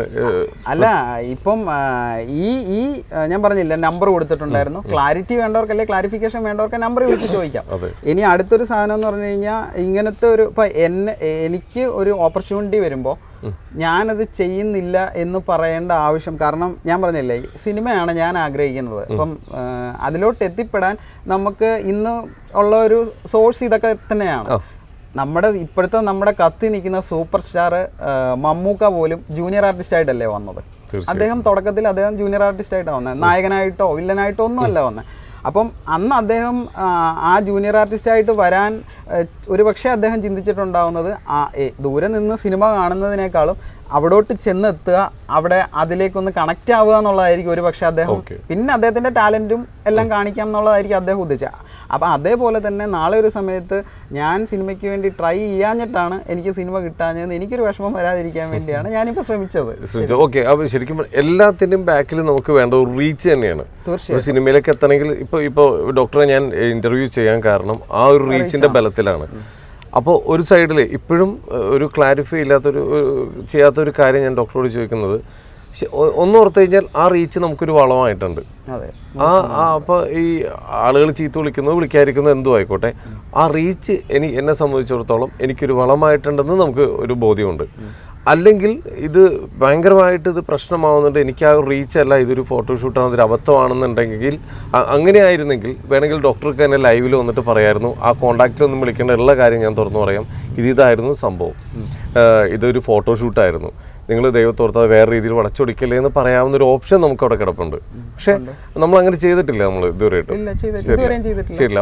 അപ്പോൾ ഒരു സൈഡിൽ നമ്മൾ നോക്കുമ്പോൾ ഇതെന്തും ഈ പറയുന്നത് എല്ലാവരും റീച്ചിന് വേണ്ടിയിട്ടാണ്, നമുക്ക് എല്ലാവർക്കും അറിയാം. ഇപ്പം എന്താ പറയുക, ഇതൊരു ഫോട്ടോഷൂട്ടാണെങ്കിലും ഇതൊരു അഡ്വർടൈസ്മെൻ്റ് ആണെങ്കിലും റീച്ചിന് വേണ്ടിയിട്ടാണ്. ആളുകൾ ഇത്രയും ആലോചിക്കുക, ഇതൊരു റീച്ചിന് വേണ്ടി ഞാൻ ചെയ്തൊരു പരിപാടിയാണ്, ദൈവത്തോർത്ത് ഇതിൽ കയറിയിട്ട് ഇത് പേഴ്സണലി നമ്മൾ ഇറിറ്റേറ്റ് ചെയ്തെന്നാണ് പറഞ്ഞു വരുന്നത്. അല്ല, അങ്ങനെയല്ല. താങ്കൾ ചോദിക്കുന്നത് എന്തുകൊണ്ട് ഞാൻ ലൈവിൽ വന്ന് പറയുന്നില്ല. അങ്ങനെ പറയാൻ വേണ്ടി ഡേ 1 തുടങ്ങി തന്നെ, അതായത് ഇന്ന് ഒരു ദിവസം ഉച്ചയ്ക്കാണിത് സാധനം ഓൺ എയർ വരുന്നത്, വെരി സെയിം ഡേ തൊട്ട് ഇൻ്റർവ്യൂവിന് വേണ്ടി ചോദിക്കുന്നുണ്ട്. അതായത് കണ്ടന്റ് ഒന്ന് റീച്ചായി ആ ഒരു സമയം തുടങ്ങി ഇൻ്റർവ്യൂവിന് ചോദിക്കുന്നുണ്ട്, ആളുകൾ വിളിക്കുന്നുണ്ട്. ഇപ്പം ഞാൻ നാളെ തൊട്ട് 2 ദിവസം എറണാകുളമാണ്. അപ്പം ഈ എറണാകുളത്തേക്ക് പോകുന്നത് ഇൻ്റർവ്യൂവിൻ്റെ ആവശ്യത്തിന് വേണ്ടിയാണ്. അപ്പം ഇവരെല്ലാവരും ചോദിച്ചപ്പോൾ ഞാൻ മെൻ്റലി പ്രിപ്പയർഡ് അല്ല. ആ ടൈമില് ഞാൻ പറഞ്ഞില്ലേ, പ്രതീക്ഷിച്ചിട്ടില്ല നമ്മൾ ഇങ്ങനൊരു സാധനം പ്രതീക്ഷിച്ചില്ല മീൻസ് ഇത് എന്തായാലും റീച്ച് ആവുമെന്ന് 100% ഉറപ്പാണ്. പക്ഷെ ഇങ്ങനെ നെഗറ്റീവായിട്ട് ഈ ലെവലിലേക്ക് ഒരു റീച്ച് പ്രതീക്ഷിച്ചില്ല. അപ്പം സംഭവം എന്താണെന്ന് വെച്ച് കഴിഞ്ഞാൽ ഞാൻ പറഞ്ഞില്ലേ, എങ്കിൽ എനിക്ക് ആ തുടക്കത്തിൽ വന്ന ഇന്റർവ്യൂസ് കൊടുത്താൽ മതിയായിരുന്നു. അവരിപ്പോഴും വിളിച്ചുകൊണ്ടിരിക്കുകയാണ്. അവര് ശരിക്കും പറഞ്ഞു കഴിഞ്ഞാൽ ആ വിളിച്ചത് പറഞ്ഞ കാര്യം ഇതാണ്, ഞങ്ങൾക്ക് ഫസ്റ്റ് ഇന്റർവ്യൂ വേണം എന്നുള്ള ലെവലിലാണ് അവർ സംസാരിച്ചത്. അപ്പോൾ ഞാൻ ആരുടെയും കയ്യിൽ നിന്ന് അതും കൂടെ പറയാം. അതായത് ഞാനൊരു ഇൻ്റർവ്യൂവിന് 1 ലക്ഷം രൂപ ചാർജ് ചെയ്തിട്ടാണ് ഞാൻ ഇൻ്റർവ്യൂ കൊടുക്കുന്നതെന്ന്. അങ്ങനെ വരെ വന്നു. അപ്പം അതുകൊണ്ടാണ് ഓൾറെഡി ഇൻ്റർവ്യൂ റെഡിയാക്കി വെച്ചിട്ടാണ് ഇങ്ങനെ ചാർജ് ചെയ്ത് ഞാൻ ഇൻ്റർവ്യൂ കൊടുത്തു കഴിഞ്ഞു. അതിനുശേഷമാണ് ഈ ഫോട്ടോസ് അല്ലെങ്കിൽ ഈ പിക്ചേഴ്സ് പുറത്ത് വന്നതെന്നുള്ളതാണ്. അതുകൊണ്ടാണ് അങ്ങനെ ഒരു ക്യാപ്ഷൻ അവിടെ വന്നതെന്ന്. ഇനിയും തുടർന്നുള്ള ഇന്റർവ്യൂസ് കമന്റിലാണ് അത് പറയുന്നത്. അങ്ങനെയൊക്കെ പറയുന്നുണ്ട്. അപ്പം ശരിക്കും പറഞ്ഞു കഴിഞ്ഞാൽ അവരെനിക്ക് തോന്നുന്നു നമ്മുടെ അഖിൽമാരൊക്കെ പറഞ്ഞിട്ടുണ്ട് പുള്ളിയുടെ ഇന്റർവ്യൂവിന് 1 ലക്ഷം രൂപയാണെന്നൊക്കെ പറഞ്ഞ് ഞാൻ കേട്ടിട്ടുണ്ട്. അപ്പം എനിക്ക് തോന്നുന്നു അത് വെച്ചിട്ടാണ്, താങ്കൾക്ക് അറിയാമല്ലോ ഇതിന്റെ പിന്നിലുള്ള സംഭവം എന്താണെന്നുള്ളത്. അപ്പൊ അതുകൊണ്ട് ഒരിക്കലും ഞാൻ അതിനോടൊക്കെ ഒന്നും ഞാൻ പ്രതികരിക്കാൻ പോയില്ല. ഇതാണ് സംഭവം. അപ്പൊ എനിക്ക് അങ്ങനെ ലൈവ് വന്ന് പറയാൻ ഞാൻ പറഞ്ഞില്ലേ, എന്തുകൊണ്ട് പറഞ്ഞില്ല എന്ന് വെച്ചാൽ അത് മനഃപൂർവ്വം പറയാനല്ല. എങ്കിൽ പിന്നെ ഞാൻ ആ സമയത്ത് ഞാൻ മീൻസ് ഇത് കൊടുക്കുമായിരുന്നു, ഇന്റർവ്യൂ കൊടുക്കുമായിരുന്നു. അപ്പോൾ ഞങ്ങൾ ഒരുമിച്ചുള്ള ഇന്റർവ്യൂ ആണ് നാളെ വരാൻ പോകുന്നത്. അപ്പോൾ ആ ഒരു എന്താ പറയുന്നത്, ഞാൻ പറഞ്ഞില്ലേ നമ്മുടെ മനസ്സിന്റെ ഒരു സംഭവം, നമ്മളും മനുഷ്യരല്ലേ, കുറച്ചൊക്കെ കേട്ട് കഴിയുമ്പോൾ നമ്മളും തകർന്നു. മനസ്സിലാവും. അതെ. എന്തായാലും ഇതിനു മുമ്പ് ഇതേപോലെ ഫോട്ടോഷൂട്ടുകൾ ഏതോ ഒരു ഫോട്ടോഷൂട്ട് ഇങ്ങനെ ചെയ്തു. അതെ. ഇല്ല, ഞാൻ പറഞ്ഞില്ലേ ഇതൊരു ഫോട്ടോഷൂട്ട് അല്ല. സോറി, ഇതിനു മുമ്പ് ഇതേപോലെ ശരിക്കും പറഞ്ഞു കഴിഞ്ഞാൽ ഒരു അഡ്വർടൈസ്മെന്റ് ആണ് ആക്ച്വലി. അത് എന്തിന്റെ ആയിരുന്നു ആ അഡ്വർടൈസ്മെന്റ്? എന്തിന്റെ? ഇത് സിട്ര ബ്യൂട്ടി ക്ലിനിക്.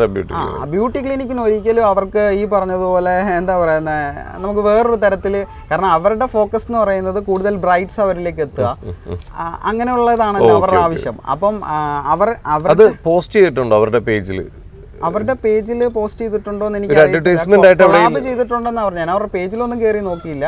അവരത് മീൻസ് ആക്സെപ്റ്റ് ചെയ്തിട്ടുണ്ടാവണം, എനിക്കറിയില്ല. ഒരു അഡ്വർടൈസ്മെന്റ് പോലെ എവിടെയെങ്കിലും പോസ്റ്റ് ചെയ്തിട്ടുണ്ടോ ഏതെങ്കിലും പേജുകളിൽ? അതിന്റെ എഡിറ്റിംഗ് സെഷൻ ഒക്കെ നടക്കുന്നതേ ഉള്ളൂ. ഫൈനൽ ഔട്ട് അവർ ഇതുവരെ റിലീസ് ചെയ്തിട്ടില്ല. ഞാൻ പറഞ്ഞില്ല, ആഡ്വേൾഡ് ആണ് ശരിക്കും ഇത് സംഭവം. ഒരു വീഡിയോ ആയിട്ടൊക്കെയാണ് അത് വരുന്നതെന്ന് എന്നോട് പറഞ്ഞത്. അപ്പം അനിലെന്നാണ് അത് എഡിറ്റ് ചെയ്ത അദ്ദേഹത്തിന്റെ പേര്. അപ്പം എനിക്ക് ആ ഫൈനൽ ഔട്ട് ഇതുവരെ കിട്ടിയിട്ടില്ല. അപ്പൊ അതുകൊണ്ട് ഒരു അഡ്വർടൈസ്മെന്റ് റിലീസ് ആവുന്നതിന് മുമ്പാണ് ഇത്രയും പ്രശ്നങ്ങൾ ഉണ്ടായിരിക്കുന്നത്. അതെ. ശരിക്കും അല്ല, വേറൊരു കാര്യമുണ്ട്, സിനിമ റിലീസ് ആവുന്നതിന് മുമ്പ് പോസ്റ്റർ കണ്ടിട്ട് ഒരുപാട് പ്രശ്നങ്ങൾ വരാറില്ലേ. അതുകൊണ്ട് നമ്മൾ അങ്ങനെ അതിനെ തരം താഴ്ത്തി കാണണ്ട. ഹലോ, ഒരിക്കലും നമ്മൾ ഇതിന്റെ ഇതാക്കി ഇത് പറയുന്നതല്ല. ഞാൻ പറയുന്ന ആളുകളുടെ പ്രതികരിക്കാണ്ടായതിന്റെ സാഹചര്യം ഞാൻ ഈ ആലോചിക്കുന്നത്. അതെ, അല്ല സ്വാഭാവികമായിട്ടും അപ്പം ആ ഒരു കണ്ടന്റ് എന്താണെന്ന് ആളുകൾ കയറി നോക്കാനുള്ള ഒരു ചാൻസ് ഇനിയിപ്പോ അഡ്വർടൈസ്മെന്റ് എന്തായാലും വരുമ്പോഴത്തേക്കും അതിലേക്ക് റീച്ച് പെട്ടെന്ന് വരാനുള്ള സാധ്യതയുണ്ട്. അപ്പൊ എന്തായാലും ഇതെല്ലാം ഒരു എന്താ പറയാ, അത് തന്നെ എല്ലാം സംഭവിക്കുന്നതാണ് ഇതിന്റെ ഇടയിലൂടെ. അത് കാര്യങ്ങൾ കറക്റ്റ് ആക്കി മനസ്സിലാക്കി മുമ്പോട്ട് പോകണമെന്നുള്ളൂ. അതെ. പക്ഷേ ഈ പറഞ്ഞതുപോലെ തെറ്റിദ്ധാരണ വന്നത് ഞാൻ പറഞ്ഞില്ലേ, നമ്മുടെ ടീമിന്റെ പ്രശ്നമുണ്ട്, ഓഫ് കോഴ്സ് ഉണ്ട്, അത് ഞാൻ ഇല്ലെന്നല്ല പറയുന്നത്. പക്ഷേ സൂസന്റെ കാര്യം ഇടയ്ക്ക് അത് ചോദിച്ചിരുന്നില്ലേ, അവിടെ ഞാനൊരു വ്യക്തമായിട്ടുള്ള ഒരു ക്ലാരിറ്റി ഞാൻ പറഞ്ഞുതരാം. ഇപ്പം എനിക്ക് തോന്നുന്നു ഞാൻ മുമ്പ് കൊടുത്ത ഇൻ്റർവ്യൂ കൊടുക്കാതിരിക്കാൻ ഒരു റീസണും അതും കൂടിയാണ്. അതായത് സൂസനുമായിട്ട് അതൊരു ഫോട്ടോഷൂട്ടായിരുന്നു. ആ ഫോട്ടോഷൂട്ടിൽ ഇപ്പം ഞാൻ പറഞ്ഞില്ലേ, ഇത് രേണുവിൻ്റെ പ്രശ്നം പറയുന്നത് ഞാൻ രേണുവിനെ ഫോക്കസ്ഡ് ആണ് എന്നുള്ള ലെവലിലാണ് പറയുന്നത്. ഒരിക്കലും ഇത് രേണുവിനെ ഫോക്കസ്ഡ് അല്ല. ഞാൻ പറഞ്ഞില്ലെങ്കിൽ അനുവിനെ പോയി കോണ്ടാക്ട് ചെയ്യില്ല. അപ്പോൾ അടുത്തൊരു സംഭവം എന്ന് പറഞ്ഞത്, സൂസൻ്റെ ഫോട്ടോഷൂട്ടിലും സൂസൻ ആയിരുന്നില്ല. സിനി എന്ന് പറഞ്ഞിട്ടൊരു ആർട്ടിസ്റ്റാണ് ഇവിടെ കഴക്കൂട്ടത്തുള്ള. അവരിപ്പോൾ സിനിമയിലൊക്കെ കുറച്ച് സജീവമാവാൻ ശ്രമിക്കുന്നുണ്ട്. സിനി എന്ന് പറഞ്ഞിട്ടൊരു ആർട്ടിസ്റ്റിനെ വെച്ചിട്ടാണ് അത് ചെയ്യാൻ പ്ലാൻ ചെയ്തത്. സിനിയുടെ ഹസ്ബൻഡ് എല്ലാം ഓക്കെ എന്ന് പറഞ്ഞിട്ട് ലാസ്റ്റ് മൊമെന്റ് ഷൂട്ടെല്ലാം പ്ലാൻ ചെയ്ത് കൺഫേം ചെയ്തപ്പോൾ അവർ മാറി. അതായത് ഹസ്ബൻഡ് നോ പറഞ്ഞു, ചെയ്യണ്ട, കാരണം അവർ മാരീഡ് ആണല്ലോ, കുട്ടിയുണ്ട്, അപ്പോൾ ഇനി ഡിവോഴ്സ് ആയിട്ട് വേറൊരാളെ ആളുകൾ ഇത് ഒരു ഫോട്ടോഷൂട്ടായിട്ട് കൺസിഡർ ചെയ്യത്തില്ല എന്നുള്ള ലെവലിലാണ് അത് അവർ മാറിയത്. അപ്പോൾ സൂസനെ ഒന്നും എൻ്റെ മനസ്സിലില്ല. പക്ഷെ അപ്പോൾ അതിനു മുമ്പേ സൂസൻ എൻ്റെ സുഹൃത്താണ്. അപ്പോൾ സൂസൻ എന്നെ ഫോൺ ചെയ്തപ്പം ഞാൻ എപ്പോഴും ഭയങ്കര ചിരിച്ച് കളിച്ച് സംസാരിക്കുന്ന ഒരാളാണ്. അപ്പോൾ സൂസനെ ഇങ്ങനെ സംസാരിച്ചപ്പോൾ എന്ത് പറ്റി, ഭയങ്കര ഡള്ളായിട്ട്. അപ്പോൾ ഞാൻ പറഞ്ഞു എൻ്റെ ഒരു പ്രോജക്റ്റ് ഇങ്ങനെ സ്ലിപ്പായി പോയി, അപ്പോൾ അതുകൊണ്ട് ഞാൻ ഭയങ്കരമായിട്ട് വിഷമിച്ചു പോയി. നടക്കുമെന്ന് നമ്മൾ പ്ലാൻ ചെയ്തൊരു സാധനം നടക്കാതെ പോയപ്പോൾ അപ്പോൾ സൂസൻ എൻ്റെ അടുത്ത് ഇങ്ങനെ സംസാരിച്ച് വന്നപ്പോൾ ഞാൻ പറഞ്ഞു ഇനി പുതിയൊരാളെ നോക്കണം, അപ്പടിയാണ് ഇപ്പടിയാണെന്ന് പറഞ്ഞപ്പോൾ എൻ്റെ അടുത്ത് ചോദിച്ചു ഞാൻ ചെയ്താൽ മതിയോ എന്ന് ചോദിച്ചു. സൂസൻ എന്നോട് ഇങ്ങോട്ട് ചോദിച്ചു ഞാൻ ചെയ്താൽ മതി. ഞാൻ പറഞ്ഞു സൂസൻ റെഡിയാണെങ്കിൽ എനിക്ക് എന്താ കുഴപ്പം, എനിക്കൊരു കുഴപ്പമില്ല, നമുക്ക് ചെയ്യാവുന്ന. അങ്ങനെയാണ് അതിലേക്ക് സൂസൻ വരുന്നത്. പിന്നെ ശരിക്കും പറഞ്ഞു കഴിഞ്ഞാൽ സൂസൻ്റെ ആ ഫസ്റ്റ് നമ്മൾ 2019 ചെയ്തു. അത് നമ്മൾ വിവാഹത്തിൻ്റെ ആ ഒരു ഏരിയ കവർ ചെയ്തില്ല എന്ന്. നമ്മൾ സേവ് ദ ഡേറ്റ് മാത്രമായിരുന്നു ചെയ്തത്.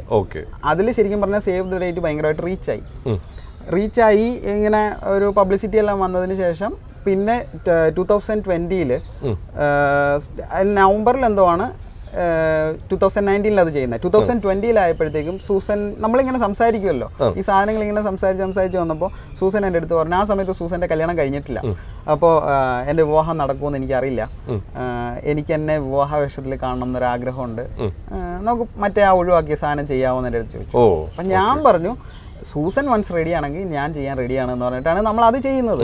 അത് 2020 നമ്മുടെ കല്യാണം എന്നുള്ള രീതിയിൽ വൈറലായി. ഇനി അവിടെ എനിക്കൊരു ക്ലാരിഫിക്കേഷൻ തരാനുണ്ട്. അതായത് ഞാൻ മുമ്പ് കൊടുത്തൊരു ഇൻ്റർവ്യൂ എടുത്തു വെച്ചിട്ട് കുറേ ആളുകൾ ഈ പറഞ്ഞ പോലെ നെഗറ്റീവ്സ് പറഞ്ഞുകൊണ്ടിരിക്കുന്നുണ്ട്. അതെന്ത് സംഭവം എന്ന് വെച്ച് കഴിഞ്ഞാൽ നിങ്ങൾക്ക് ഇപ്പോഴും എൻ്റെ ഫേസ്ബുക്ക് പേജ് വഴിയാണ് അത് ഞാൻ ഔട്ട് ചെയ്യുന്നത്. അത് നിങ്ങൾക്ക് ഇപ്പോഴും കയറി നോക്കിയാൽ കാണാം. ഇത് ഒരു കൺസെപ്റ്റ് ഫോട്ടോഷൂട്ടാണ്. ഞങ്ങൾ രണ്ടുപേരും മോഡൽസ് ആണ്. ട്രിവാൻഡ്രം ലൊക്കേഷൻ, ഫോട്ടോ ഫാക്ടറിയാണ് ഇത് ചെയ്തിരിക്കുന്നത്. അജയ്കുമാറാണ് ഫോട്ടോ എടുത്തിരിക്കുന്നത്. ഇങ്ങനെ എല്ലാം വ്യക്തമായിട്ട് ഞാൻ അവിടെ മെൻഷൻ ചെയ്തിട്ടുണ്ട്. ഈച്ച് ആൻഡ് എവറിത്തിങ് അവിടെ നോക്കിക്കഴിഞ്ഞാൽ എൻ്റെ FB പേജിൽ നോക്കിക്കഴിഞ്ഞാൽ അത് ഞാൻ ഇൻസ്റ്റയിൽ പോസ്റ്റ് ഇട്ടിട്ടില്ല. FBയിൽ നോക്കിക്കഴിഞ്ഞാൽ എല്ലാം കാണാം. ഇതിന് ശേഷം ആളുകൾ ഈ ഫോട്ടോ മാത്രം എടുത്തുകൊണ്ട് പോയിട്ട് പല പേജുകളുണ്ടല്ലോ, ഒരുപാട് പേജുകളുണ്ട്. ഈ പേജുകളിലെല്ലാം പലതിലും ഫോട്ടോസ് കൊണ്ട് അവർ പോസ്റ്റ് ചെയ്തിരിക്കുന്നത് ഞങ്ങൾ വിവാഹിതരായി എന്നുള്ള രീതിയിലാണ്. അപ്പോൾ ഇവരാരും നമ്മളെ വിളിച്ചൊന്നും ചോദിക്കുന്നില്ല, ഇത് നിങ്ങൾ ഫോട്ടോഷൂട്ടാണോ അല്ലെങ്കിൽ യഥാർത്ഥത്തിൽ വിവാഹിതരായോ, ഇതൊന്നും ചോദിക്കുന്നില്ല. വ്യക്തമായി അവിടെ വ്യക്തമായിട്ട് ക്ലാരിറ്റി അന്ന് കൊടുത്തിരുന്നു, വ്യക്തമായിട്ട് കൊടുത്തിരുന്നു. അത് ഇപ്പോഴും ആ പോസ്റ്റിന് ഒരു മാറ്റം. എനിക്ക് ഡിലീറ്റ് ചെയ്യാനാണെങ്കിൽ ഇപ്പോൾ ഉള്ള പോസ്റ്റ് ഡിലീറ്റ് ചെയ്തുകൂടെ, അല്ലെങ്കിൽ ക്യാപ്ഷൻ മാറ്റിക്കൂടെ, എന്താണ് എനിക്ക് മാറ്റാൻ പറ്റില്ലേ? പക്ഷെ എന്നിട്ട് ഞാനത് ചെയ്യാത്തത് എന്താണെന്ന് വെച്ച് കഴിഞ്ഞാൽ അന്നും ഇതേ സംഭവം തന്നെയാണ്. ഇവരാണ്, അതായത് ഒരുപാട് സോഷ്യൽ മീഡിയ പേജുകളുണ്ട്. എൻ്റെ പേജിൽ അല്ലെങ്കിൽ എൻ്റെ FBയിൽ എനിക്ക് കിട്ടുന്ന വ്യൂവർഷിപ്പ് ചിലപ്പം 1 ലക്ഷം അല്ലെ 10 ലക്ഷം ആണെങ്കിലും മറ്റേ പേജുകളിലെന്ന് പറഞ്ഞു കഴിഞ്ഞാൽ മില്യനാണോ, ഒരു 1 ഹവറിൽ അല്ലെങ്കിൽ 2 ഹവേഴ്സിൽ മില്യനാണ് വരുന്നത്. അപ്പോൾ കൂടുതൽ ആളുകളിലോട്ട് അങ്ങനെ അതങ്ങ് രജിസ്റ്റർ ആയി. അപ്പോൾ രജനീഷ് ചേട്ടൻ എന്നെ ABC മലയാളം എന്ന് പറഞ്ഞിട്ട് ഒരു ഇൻ്റർവ്യൂ എടുത്തിരുന്നു. അപ്പോൾ രജനീഷ് ചേട്ടൻ ഈ കണ്ടന്റ് എന്നോട് ചോദിച്ചു, അതായത് ഇത് കൂടുതൽ ആളുകളിലേക്ക് കല്യാണം എന്നാണല്ലോ റീച്ച് ആയത്, ഇതെങ്ങനെയാണ് കല്യാണം എന്ന് റീച്ച് ആയതെന്ന്. അപ്പം ഞാൻ അവിടെ പറഞ്ഞ ഒരു സാധനം എന്ന് പറഞ്ഞു കഴിഞ്ഞാൽ അത് ക്യാപ്ഷൻ്റെ പ്രശ്നമാണെന്ന്. ഞാൻ പറഞ്ഞ ക്യാപ്ഷൻ്റെ പ്രശ്നം എന്ന് പറയുന്നത് ഞാനിട്ട ക്യാപ്ഷൻ എന്നല്ല. ഞാൻ മീൻ ചെയ്തത് ഈ മറ്റ് പേജുകൾ ഫോട്ടോ എടുത്തുകൊണ്ട് പോയിട്ട് ഞങ്ങൾ വിവാഹിതരായി എന്ന് പറഞ്ഞ് ഇട്ട ക്യാപ്ഷനാണ് പ്രോബ്ലം എന്നാണ് ഞാൻ പറഞ്ഞത്. പക്ഷെ ഇവർ ഇതെടുത്തിരിക്കുന്ന ഇപ്പൊ ആ പഴയ ഇന്റർവ്യൂ എടുത്ത് വെച്ചിട്ട് ഇവർ ഈ സാധനം മാത്രം എടുത്തിട്ട് ഇട്ട ക്യാപ്ഷന്റെ പ്രോബ്ലം ആണെന്ന് ഇത് ഇയാൾ തന്നെ പറയാണ്. എന്നാൽ പിന്നെ ഇയാൾക്ക് ക്യാപ്ഷൻ ഇട്ടപ്പോൾ അങ്ങ് കറക്റ്റായിട്ട് ഇട്ടാൽ പോരെ. ഞാൻ എൻ്റെ പേജിൽ കറക്റ്റായിട്ട് തന്നെയാണ് ഇട്ടിരിക്കുന്നത്. അപ്പോൾ ഇതുപോലെയുള്ള ഒരുപാട് എന്താ പറയുന്നത്, നമുക്ക് ക്ലാരിറ്റി കൊടുക്കാൻ പറ്റുന്ന, പക്ഷേ ഒരാൾ ചോദിക്കുമ്പം അവരോട് പറയുന്ന മറുപടി ആയിരിക്കും. നമുക്കിപ്പോൾ ഒരാളെടുത്ത് പറഞ്ഞു, അങ്ങനെ എത്ര പേർക്ക് നമുക്ക് ഇങ്ങനെ മറുപടി കൊടുക്കാൻ പറ്റും?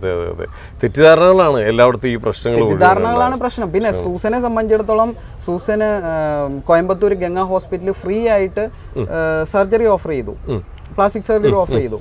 അത് ഇതിന്റെ ബേസിൽ വന്നതാണ്. സൂസന്റെ പോപ്പുലാരിറ്റിയാണ് സൂസന്റെ ലൈഫ് തന്നെ മാറ്റി മറിച്ച ഒരു വിവാഹം പോലും.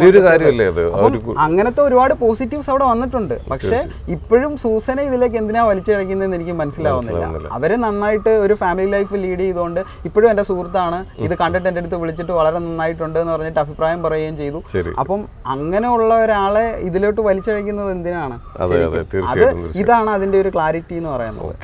പിന്നെ ഒരൊറ്റ കാര്യം കൂടി, ഇപ്പൊ ഡോക്ടറാണെന്ന് പറഞ്ഞില്ലേ, അത് ഏത് മേഖലയിൽ? ഞാൻ കൺസൾട്ടന്റ് സൈക്കോളജിസ്റ്റ് ആണ്.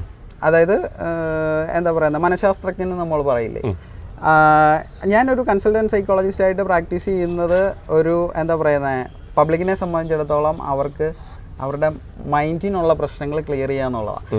ഞാൻ പറഞ്ഞില്ലേ, അങ്ങനെ ഒരു ലെവലിൽ നിന്നിട്ട് നമ്മൾ തിരിച്ച് പിടിച്ച് കയറി വരാൻ പറ്റുന്ന, ഞാൻ പറഞ്ഞില്ലേ, ഒരുപാട് പേര് നെഗറ്റീവ്സ് പറയുമ്പോൾ വളരെ അടുത്ത് നമ്മളെ അറിയാവുന്ന ഒരുപാട് പേര് സപ്പോർട്ട് ചെയ്യുന്നവരുണ്ട്. അതിലെനിക്ക് തോന്നുന്നു ഏറ്റവും കൂടുതൽ സപ്പോർട്ട് എനിക്ക് തന്ന ഒരാൾ രേണുവാണ്. രേണു എൻ്റെ അടുത്ത് ചോദിച്ചൊരു കാര്യം എന്ന് പറഞ്ഞു കഴിഞ്ഞാൽ, ചേട്ടാ നിങ്ങൾ എന്തിനാണ് ടെൻഷൻ അടിക്കുന്നത്, എനിക്കില്ലാത്ത ടെൻഷനാണോ നിങ്ങൾക്ക്? അപ്പം രേണുവിൻ്റെ സൈഡിൽ നിന്ന് കിട്ടിയ ആ ഒരു സപ്പോർട്ട് എന്ന് പറഞ്ഞു കഴിഞ്ഞാൽ എനിക്ക് തോന്നുന്നു ഓരോ സാധനങ്ങൾ കാണുമ്പോഴും രേണു കാണുമ്പോൾ അതെനിക്ക് ഷെയർ ചെയ്യാറുണ്ട്, ഞാൻ കാണുമ്പോൾ രേണുവിനും ഷെയർ ചെയ്യാറുണ്ട്. ഇത് കണ്ടതിന് ശേഷം അവർ ഫ്രീ ആകുമ്പോഴോ അല്ലെങ്കിൽ ഞാൻ ഫ്രീ ആകുമ്പോഴോ, ഇപ്പം നമുക്ക് വിളിക്കാൻ പറ്റിയില്ലെങ്കിൽ വോയിസ് മെസ്സേജ് ത്രൂ, ചേട്ടാ ഇങ്ങനെ ഒരു സാധനം കണ്ടു, ഇനിയിപ്പോൾ ഇത് കണ്ടു, എന്നിട്ട് എന്നെ കളിയാക്കും, എന്താണ് കെട്ടിയോണെന്നൊക്കെ പറഞ്ഞിട്ട് എന്നെ കളിയാക്കും, ഭയങ്കരമായിട്ട് കളിയാക്കും. അപ്പം അവരങ്ങനെ ചെയ്യുന്നത്, അവരെ സംബന്ധിച്ചിടത്തോളം ഒരു വർക്ക് കഴിഞ്ഞ് അവർ പോയി, അവരൊരു പെയ്ഡ് ആർട്ടിസ്റ്റാണ്. അതായത് നമ്മളിപ്പം നമ്മളെ ഒരു വർക്കിന് വിളിക്കുന്നു, ഇപ്പം എന്നെ ഒരു വർക്കിന് വിളിച്ചിട്ട് നമുക്ക് പേയ്മെന്റ് തന്ന ആ വർക്ക് കഴിഞ്ഞ് പോയി കഴിഞ്ഞാൽ പിന്നെ നമ്മൾ അതിന് ക്ലാരിറ്റി കൊടുക്കേണ്ട കാര്യമൊന്നുമില്ല. പിന്നെ നമ്മൾ ഫ്രണ്ട്ഷിപ്പ് വെക്കണോ വേണ്ടോ എന്നുള്ളത് നമ്മളെ ഡിപ്പെൻഡ് ചെയ്തിരിക്കുന്ന കാര്യമാണ്. രേണു ആ ഫ്രണ്ട്ഷിപ്പ് വെച്ച് അത് ഇത്രയും ഒരു സപ്പോർട്ട് തരിക എന്ന് പറഞ്ഞാൽ ശരിക്കും രേണു ആണ്. അങ്ങനെയെങ്കിൽ ഈ സോഷ്യൽ മീഡിയയിൽ പറയുന്നതിൻ്റെ 100 ഇരട്ടി എന്നെ പറയേണ്ടത്. നിങ്ങൾ ഒറ്റൊരുത്തനാണ് എൻ്റെ ജീവിതം തൊലച്ചതെന്നല്ലേ പറയേണ്ടത്. പക്ഷെ ആ കുട്ടിയൊന്നും അങ്ങനെയൊന്നും പറഞ്ഞില്ല. പിന്നെ ഈ പറഞ്ഞതുപോലുള്ള ഒരു എന്താ പറയുന്നത്, സപ്പോർട്ട് തരുന്ന വളരെ നല്ല സുഹൃത്തുക്കൾ ഉണ്ട്. പിന്നെ അതേപോലെ തന്നെ മീഡിയയിൽ നിൽക്കുന്ന കുറച്ച് ആളുകളുണ്ട്, നമുക്ക് ഭയങ്കരമായിട്ട് സപ്പോർട്ട് ചെയ്യുന്ന കുറച്ച് ആളുകളുണ്ട്. ഇതിൻ്റെ ഇടയിൽ വരുന്ന പ്രശ്നം എന്ന് വെച്ച് കഴിഞ്ഞാൽ ഫേക്ക് IDs എന്ന് വരുന്ന കുറച്ച് നെഗറ്റീവ് സാധനങ്ങൾ, ആ സാധനങ്ങൾ ഒരിക്കലും നമുക്ക് സ്റ്റോപ്പ് ചെയ്യാൻ പറ്റത്തില്ല. എന്ന് പറഞ്ഞു കഴിഞ്ഞാൽ, ഇപ്പം ഈ ഇൻ്റർവ്യൂവിൻ്റെ താഴെ തന്നെ ആരെങ്കിലും കാണുന്നുണ്ടെങ്കിൽ അവരെന്ത് ചെയ്യും, അവർ പറയും ഓ ഇവൻ ഇങ്ങനെയാണ് ഇവൻ അങ്ങനെയാണെന്ന് പറയും. നമുക്കതിന് ക്ലാരിഫിക്കേഷൻ കൊടുക്കാൻ പറ്റത്തില്ല, എല്ലാവർക്കും ക്ലാരിഫിക്കേഷൻ കൊടുക്കാൻ പറ്റത്തില്ല. നമ്മൾ നമ്മുടെ കാര്യങ്ങൾ ചെയ്തു പോവുക, നമ്മുടെ ലക്ഷ്യം എന്താണോ അതിലേക്ക് നമ്മൾ റീച്ച് ആവുക, അത്ര തന്നെ. ശരിക്കും റേണുവിനെ കുറിച്ച് എന്താണ് അഭിപ്രായം? രേണുവിനെ കുറിച്ച് വളരെ നല്ല അഭിപ്രായമാണ്. കാര്യം സോഷ്യൽ മീഡിയ ഞാൻ രേണുവിനെ നേരിട്ട് കാണുന്നതിന് മുമ്പ് അല്ലെങ്കിൽ നമ്മൾ ആ ഒരു ഫ്രണ്ട്ഷിപ്പിലേക്ക് വരുന്നതിന് മുമ്പ് ഒരുപാട് നെഗറ്റീവ്സ് ഒക്കെ കേൾക്കുമ്പം നമുക്ക് ആ ഒരു ഇതുവരെ എങ്ങനെയാണെന്ന് അറിയില്ല. പക്ഷെ ഒരുമിച്ച് വർക്ക് ചെയ്ത് കഴിഞ്ഞപ്പോൾ എൻ്റെ നല്ലൊരു സുഹൃത്താണ്. എനിക്ക് രേണുവിനെ കുറിച്ച് അങ്ങനെ ഒരു നെഗറ്റീവും പറയാം. പക്ഷേ കാര്യം എനിക്ക് പറയാനുള്ളത് അവരൊരിക്കലും നെഗറ്റീവ് ചെയ്തിട്ടില്ല. പക്ഷെ സോഷ്യൽ മീഡിയ ആളുകളാണ് അവർക്ക് നെഗറ്റീവ് ആക്കിക്കുന്നത് പല രീതിയിൽ കൂടി. അല്ല, രേണുവിനെ കുറിച്ച് എനിക്ക് പറയാനുള്ളത് രേണു മുഖത്ത് നോക്കി കാര്യം പറയും. അതായത് ഇപ്പൊ എന്തെങ്കിലും പറയാനുണ്ടെങ്കിൽ അത് ആരോടാണെങ്കിലും ഇവൻ എൻ്റെ അടുത്താണെന്നുണ്ടെങ്കിലും ഞാൻ ചോദിച്ചിട്ട് രേണുവിന് നോ ആണെങ്കിൽ സ്പോട്ടിൽ നോ പറഞ്ഞിരിക്കും. നമ്മളെ ആ സമയത്ത് ഭയങ്കരമായിട്ട് ഇറിറ്റേറ്റ് ചെയ്യും. നമ്മൾ ചിലപ്പം പ്രതീക്ഷിക്കുന്ന ഒരു കാര്യം തിരിച്ച് പറഞ്ഞ് കേൾക്കുമ്പോൾ നമുക്ക് ദേഷ്യം തോന്നും.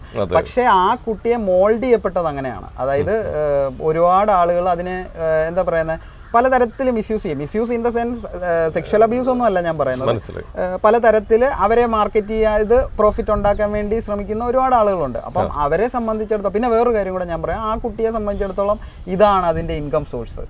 വേറെ ജോലിയോ മറ്റു കാര്യങ്ങളോ ഒന്നുമില്ല.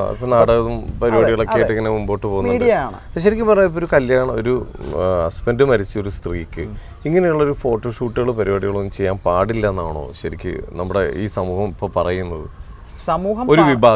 സമൂഹത്തിന്റെ ഒരു വിഭാഗം അത് ഞാൻ പറഞ്ഞില്ലേ, ആളുകൾ ഇതെങ്ങനെ എടുക്കുന്നു എന്നതുപോലെ ഇരിക്കും. അതിനെ ഒരു വർക്കായിട്ട് കാണുന്നവർക്ക് സംബന്ധിച്ചിടത്തോളം അവർക്കതൊരു പ്രശ്നമല്ല. ഇനി ഏത് ക്യാപ്ഷൻ ഇട്ടാലും ഏത് കോസ്റ്റ്യൂം ഇട്ടാലും ഇനി സ്വിമ്മിങ് സൂട്ടിൽ പോയി നിന്നെന്ന് പറഞ്ഞാൽ അവരൊരു വർക്ക് ചെയ്തു, അവർക്ക് അതിൻ്റെ റിമ്യൂണറേഷൻ കിട്ടി, അവർ ഹാപ്പി. അങ്ങനെ നോക്കുന്ന ആളുകളാണ്. പക്ഷെ വേറെ ഒരു വലിയ വിഭാഗമുണ്ട്.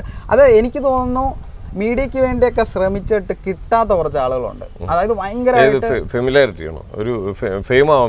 ഭയങ്കര ഫേമസ് ആവണമെന്ന് ആഗ്രഹിച്ചിട്ട് അവർക്ക് ആവാൻ പറ്റാത്ത എങ്ങും എത്താം. എന്നാൽ അവർക്ക് ഇതിനൊന്നും മെനക്കെടാനും വയ്യ, അവർക്ക് ആവുകയും വേണം, ആഗ്രഹമുണ്ട്. പക്ഷെ അത് നടക്കാതെ പോകുന്ന ആളുകളുടെ ഒരു അങ്ങനത്തെ ആളുകളാണ് എനിക്ക് തോന്നുന്നു കൂടുതൽ ഇങ്ങനെയുള്ള കമന്റുകളുമായിട്ട് വരുന്നത്. കാരണം എനിക്ക് തന്നെ പേഴ്സണലി അറിയാവുന്ന ഒരുപാട് ആളുകളുണ്ട് അങ്ങനെയുള്ളവർ. നമ്മുടെ മുഖത്ത് നോക്കിയിട്ട് വളരെ പോസിറ്റീവായിട്ട് ചിരിച്ച് പറയുകയും സ്നേഹത്തോടെ നമ്മളോട് പെരുമാറുകയും നമ്മൾ മാറിക്കഴിയുമ്പോൾ നമ്മളെക്കുറിച്ച് വളരെ മോശമായിട്ടും പറയുന്ന ഒരുപാട് ആളുകളുണ്ട്. പക്ഷേ ഇപ്പോൾ നമ്മുടെ റീച്ച് കാണുമ്പം അവർക്ക് സ്വാഭാവികമായിട്ട് അസൂയയാണ്. ഞാൻ എൻ്റെ കാര്യമല്ല പറയുന്നത്, വ്യക്തിപരമായിട്ട് ഓരോ ആർട്ടിസ്റ്റിൻ്റെ അല്ലെങ്കിൽ ഇതെല്ലാ മേഖലയിലും ഉള്ളതാണ്. പക്ഷേ എനിക്ക് തോന്നുന്നു ഈ ഒരു ഫീൽഡിൽ ഇതിൻ്റെ ഒരു ഹൈക്ക് കുറച്ചും കൂടെ കൂടുതലാണ്. ഈ അസൂയ, കുശുമ്പ് എന്ന് പറയുന്ന സാധനം കുറച്ചും കൂടെ കൂടുതലാണ്. അപ്പോൾ അത് തന്നെയാണ് ഇവിടെ ഉള്ളത്. പിന്നെ രേണുവിനെ സംബന്ധിച്ചിടത്തോളം അങ്ങനെ എനിക്ക് വ്യക്തിപരമായിട്ട് ഒരു മോശവും പറയാനില്ല. അവർ അവരുടെ കാര്യങ്ങൾ നോക്കി. കാരണം ചോദിക്കുന്നത് കറക്റ്റ് തന്നെയാണ്. രേണു ഇപ്പം വീട്ടിൽ പിന്നെ കുട്ടികൾക്ക് ചോറും കറിയും വെച്ചുകൊണ്ട് വീട്ടിലിരുന്ന് കഴിഞ്ഞാൽ ആര് കൊടുക്കും ചിലവിന്? ആരും കൊടുക്കില്ല. ഒരു നേരത്തെ ഒരു ബിസ്ക്കറ്റ് വാങ്ങിക്കാനോ പാല് വാങ്ങിക്കാനോ ഒന്നും ആരും പൈസ കൊടുക്കത്തില്ല. പിന്നെ ചിലപ്പോൾ കൊടുക്കുമായിരിക്കും. ഇപ്പം ഞാനോ താങ്കളോ കൊടുക്കുവാണെങ്കിൽ ഒരു ദിവസം അല്ലെ ഒരു നേരം നമ്മൾ കൊടുക്കും, ഇല്ലേ? അല്ലാതെ പിന്നെ നമ്മൾ കൊടുക്കുമോ? കൊടുക്കില്ല, ആരും കൊടുക്കത്തില്ല. ശരി, രേണുവിൻ്റെയും കുട്ടികളുടെയും മുഴുവൻ പൈസ അല്ല അവരുടെ ചിലവുകളെല്ലാം ഞങ്ങൾ ഏറ്റെടുത്തോളാമെന്ന് പറഞ്ഞാൽ ആര് വരുന്നുണ്ട്? ഈ കമൻറ്റ് ഇട്ട ഒരാൾ വരുന്നുണ്ടോ? വരുന്നില്ല. ഓക്കെ, അപ്പോൾ എന്തായാലും ഇനിയും പുതിയ പുതിയ ഐഡിയകളൊക്കെ മനസ്സിൽ വരട്ടെ. തീർച്ചയായിട്ടും ഇതുപോലെ അഡ്വർടൈസ്മെൻറ്റും പരിപാടികളെല്ലാം ചെയ്യട്ടെ. ഇപ്പം നേരത്തെ പറഞ്ഞ ആ ഒരു കുട്ടിക്ക് ആ ഒരു ഒറ്റ ആഡ് കൊണ്ട് ലൈഫിൽ വലിയൊരു മാറ്റം ഉണ്ടായിട്ടുണ്ടെങ്കിൽ ഇതേപോലുള്ള നല്ല നല്ല തീമുകൾ കൊണ്ടുവന്ന് ഇതുപോലെ നല്ല നല്ല കാര്യങ്ങൾ ഒരുപാട് ചെയ്യാൻ പറ്റട്ടെ. അപ്പോൾ എന്തായാലും വളരെ സന്തോഷം. എന്തായാലും വളരെ കുറച്ച് സമയം കൊണ്ട് ഒരുപാട് കാര്യങ്ങൾ കുറച്ച് ക്ലാരിറ്റി വരുത്താറുണ്ടായിരുന്നു. അതെല്ലാം വ്യക്തമായിട്ട് ക്ലിയറായി പറഞ്ഞിട്ടുണ്ട്. ഒരുപാട് ആശംസകൾ നേരുന്നു. ഒരുപാട് മുമ്പോട്ട് പോട്ടെ. ധൈര്യമായിട്ടും എനിക്കും അത് തന്നെയാണ് പറയാനുള്ളത്. ഒരുപാട് സന്തോഷം. വീണ്ടും കാണാം. Okay, thank you. English cafe വഴി ലോകത്തെവിടെ നിന്നും ഒരു പേഴ്സണൽ ട്രെയിനറുടെ സഹായത്തോടെ വാട്സാപ്പ് വഴി നിങ്ങൾക്ക് ഇംഗ്ലീഷ് പഠിക്കാം. കൂടുതൽ വിവരങ്ങൾക്ക് താഴെയുള്ള ലിങ്കിൽ ക്ലിക്ക് ചെയ്ത് മെസ്സേജ് ചെയ്യും. English cafe, we present you the perfect English. WhatsApp now 9633 888 575.